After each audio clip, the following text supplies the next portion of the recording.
Днес ще започнем с анализ на текущата метеорологична обстановка към 7 ноември. Отворил съм сайта на windy.com и гледаме в момента сателитната анимация над Балканския полуостров. Ето тук доближавам в момента над България. И така, нека да анализираме и да видим какво в момента се случва. Към днешна дата имаме един плитък циклон в по-високите слоеве на атмосферата, който е в близост до северо-западна България. И сега ще начертая центъра на този циклон, за да може по-добре да се ориентирате на картата. Центъра на циклона е горе-долу тук, където чертая буквичката L и може да видим как около центъра на циклона се завърта облачността.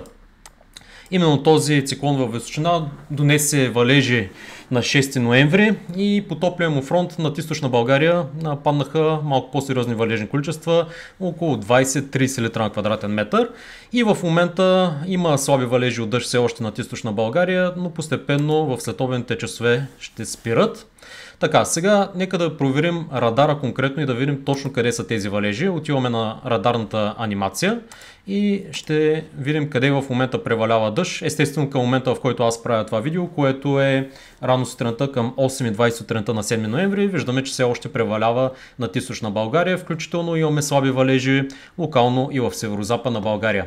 А сега нека да видим как модела симулира тези валежи. Отиваме на сайта на LXCharts и конкретно съм избрал Icon моделът, високорезолюционен за Европа. И така, гледаме сега, виждате как той показва тези валежи рано сутринта, които все още са над източна България. Но в последствие след обяд, както може да видим, валежите постепенно ще спират, защото този циклон, който ви показах в по-високите слоеве на атмосферата, вече се разпада и това мога да ви го покажа дори на картите от Pivot Weather. Ето тук е циклона, за който ви говорих, визуализиран в по-горните слоеве на атмосферата, но както казах, в следващите часове този циклон постепенно се разпада и губи своята мощ, така че валежите свързани с него ще спират.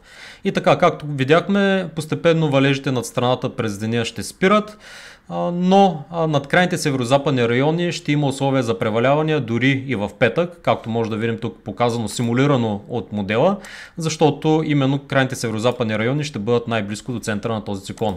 В събота може да видим, че още един плитък циклон приближава България от запад и над крайните западни райони от България се очаква да превали дъжд, както може да видим към обяд на 8 ноември в събота ще има преваляване от дъжд над западна България, като изолирани преваляване от дъжд ще има също така на места в централна и източна България, но те ще бъдат много слаби и изолирани.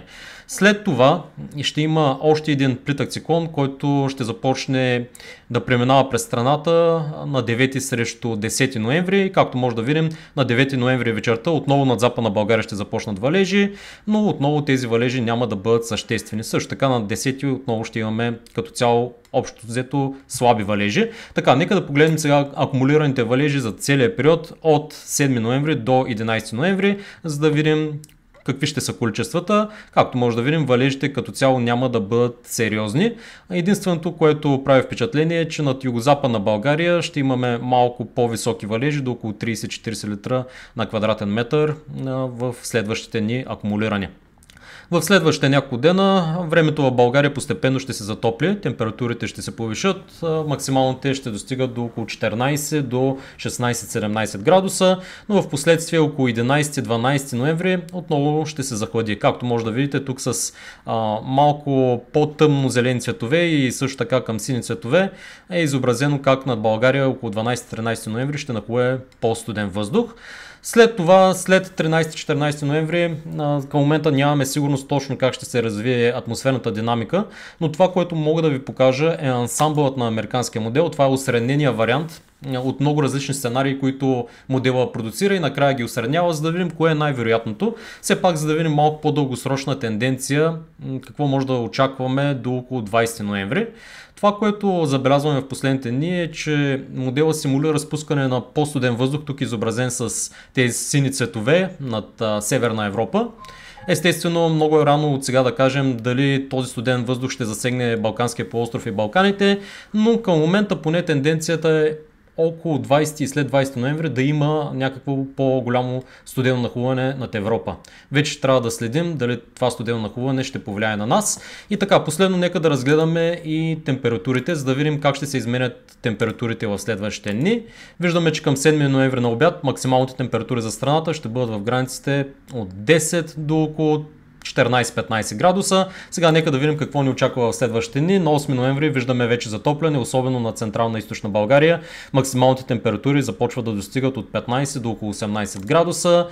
След това на 9 ноември отново подобни температури, като вече дори над западна България постепенно започват да се повишават температурите до около 14-15 градуса и вече, както казах, на 10 ноември започва да преминава още един притък циклон и над западна България отново температурите започват да падат и ще бъдат около 10-11 градуса.